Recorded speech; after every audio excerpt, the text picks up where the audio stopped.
Hello everybody, this is the Goofsome Fox coming at you with a match here in the RS-Jarja. This is going to be the level 2 version here at 600, and this is going to be a rated match on the new map Ravine. And yeah, Ravine is a good map. I'm going to have a more dedicated video on that in the future. But today we're going to be taking a look at the RS-Jarja as it was buffed in the recent February 2024 unit adjustments. And this is a suit I've already covered on my channel a few times, like 2 or 3 times, I think. So, yeah, I do have quite a bit of experience using this suit and really just going through its history. Yeah, it's not a suit that I was initially really fond of. It's kind of like how the B-Team Jester was for me, or even kind of still is, where it's like, the suit is good on paper, but they really didn't give it the tools to really accomplish what they wanted to do with it, because the RS-Jarja, even though it is a support, it does have some really good melee capabilities. So, pair that with the other weapons, yeah, you can do quite a bit if you know what you're doing. But it seems like damage may have been an issue, because if we're looking at the reference data here, yeah, both at 550 and 600, the damage the suit was getting in comparison to average supports really wasn't that good, which surprises me. But my opinion on the suit has improved over time, and I think with this video here, it's not going to be an exception to that rule. I still think the suit is fun to use and can have its really good moments. So we'll jump right into it here with the unit adjustments, and as usual, we're going to be starting off with the unit features here. So for the RS-Jarja, the unit HP was increased from 18,000 to 20,000, so you got some extra HP there. The speed was increased from 125 to 130, and your high speed movement was increased from 190 to 200, so you do have some extra mobility, which for supports is really nice to have, especially I think at higher costs. I think more supports, or at least some of these like smaller supports, really need to start having some increased mobility, because the raids and even the generals, they just move so fast. So for suits like this, I can understand why they'd want to increase the mobility. Even with the high mobility Galwali beta, I wish they'd like do something with that as well, because it is really labeled as a high mobility unit, but even then I feel like it moves kind of slower for other suits. But we'll keep moving on here to the unit skills that were added. And well, we have the unit skill Anti-Blast Stabilizer level 1 has been given. And then for the level 1 version, you have the unit skill Special Leg Buffer level 1 has been given. And the Force Injector level 1 skill that the level 1 already had was increased to level 2. And for the level 2 variation, the unit skill Special Leg Buffer level 2 has been given. So you do have some extra buffers for the legs as well.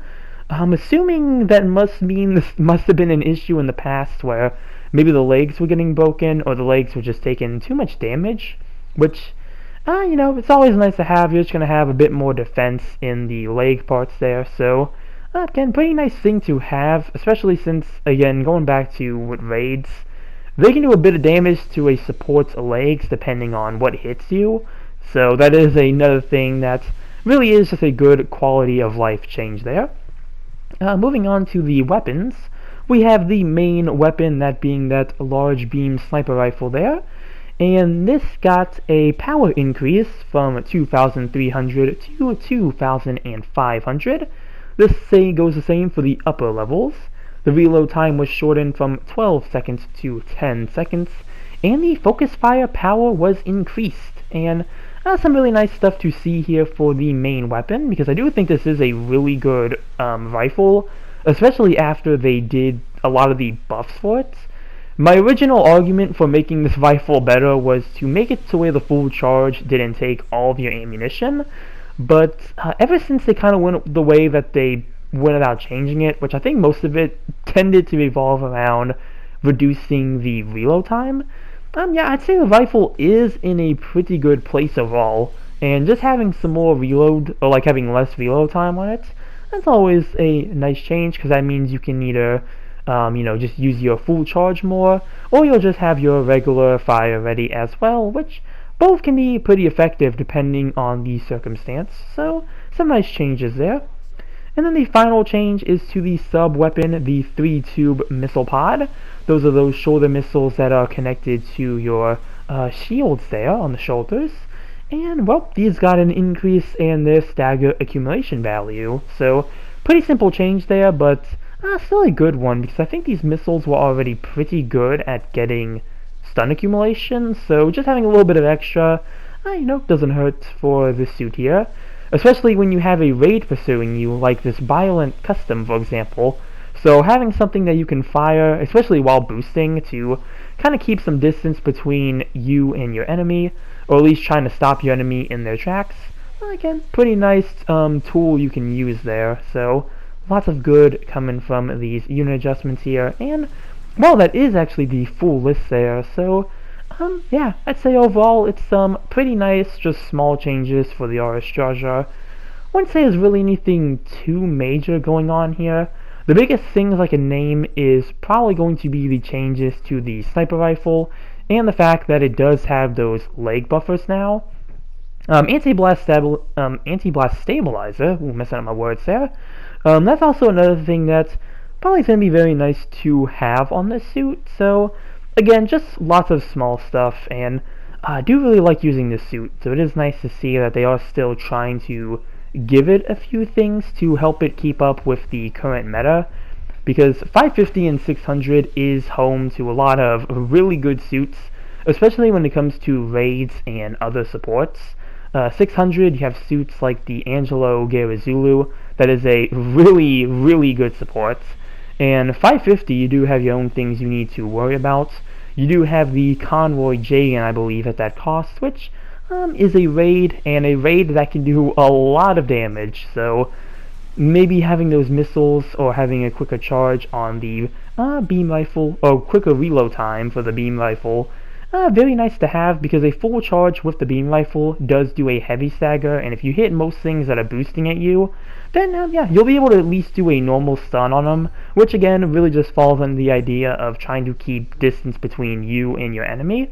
Or if you're brave enough, you could always try to go in for a melee, because the suit does have decent melee for a support, and you do have the poke downswing as well, which I think I might try to use it here. Oh nope, I'm just going to keep boosting back. Thought I was going to try to use it against this violent custom, but nope, looks like I'm going to try to go back for the rifle at the moment here. But yeah, you do have the poke downswing, which is something I voiced before that I really like on supports, and there we go, use it right there to get this violent custom around the corner. Gonna just get one more beam shot off on him before I try to boost away for the last few seconds, because I don't want to give the enemy team too many points, so I'll see what I can do here. Did try to go for a tackle, but it doesn't look like it was able to register, but I'm going to survive that there, and it's going to be timeout mission over. I'll see how we did here with the buffed RS-Jarja. And doesn't look like I got anywhere on the board, but did beat my rival. And first place overall with 3 kills and 1 loss. I'm not too shabby there, and yeah, it's going to do it for the match there. And overall, again, just some really nice buffs here for a suit that I disliked at first, but it ended up really growing on me ever since they started giving it all its buffs. So hopefully this does see a shift in those the reference data we have for the suit, because again, very, very low stuff here. So very, very concerning, and actually very surprising, again, for me, because I thought the suit was doing pretty good in the damage department, but no, it was doing quite bad. So hopefully this helps, but yeah, that's going to do it for this video here. Comment down below what you think about the buffed RS-Jarja. Remember to like and subscribe if you enjoyed the video, and with that, I will see you all in the next one. Later.